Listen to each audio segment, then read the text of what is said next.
अस्सलामुअलैकुम। Asia 41 news के साथ मैं हूं आपकी मेज़बान अमना अब्बास। खबर शामिल करते हैं शोरकोट से। हमारे ब्यूरो चीफ राना मोहम्मद शबीर के मुताबिक डीपीओ झंग हसन असद अलवी की हदायत पर झंग पुलिस का अमन और अमान के क़याम के लिए फ्लैग मार्च का मकसद शहरियों में एहसास तहफ़्फ़ुज़ पैदा करना है। तफसीलात के मुताबिक district police officer Jhang Hassan Asad Alvi की हदायत पर बसिलसिला यौम शहादत हजरत अली 21 रमज़ानुल मुबारक अमन अमान और सिक्योरिटी के हवाले से झंग पुलिस ने फ्लैग मार्च किया।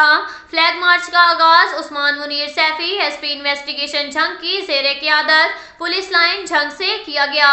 फ्लैग मार्च में SDPO DSP city circle, DSP traffic Jhang, जुमला SHO city circle, eagle squad, Shaheen squad और रेस्क्यू 1122 शरीक हुए।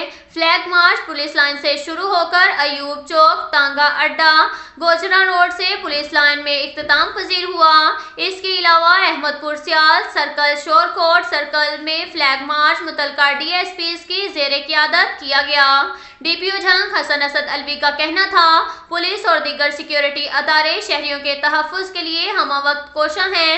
फ्लैग मार्च का मकसद जिला में अमन और अमान की सूरत हाल को बरकरार रखना और शहरियों में एहसास तहफ़्फ़ुज़ पैदा करना है, ताकि क्रिमिनल और शरपसंद अनासर की हौसला शिकनी हो और जिला का अमन बरकरार रहे।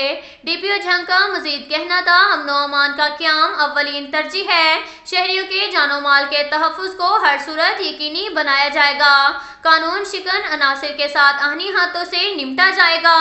तमाम पुलिस अफसरान अपनी ड्यूटी को अहसन तरीके से सरअंजाम दें। ड्यूटी में किसी किस्म की गफलत और लापरवाही हरगिज़ बर्दाश्त नहीं की जाएगी। अब तक के लिए इतना ही काफ़ी है। मिलते हैं अगले बुलेटिन में, हमारे साथ रहिएगा। अल्लाह हाफिज़।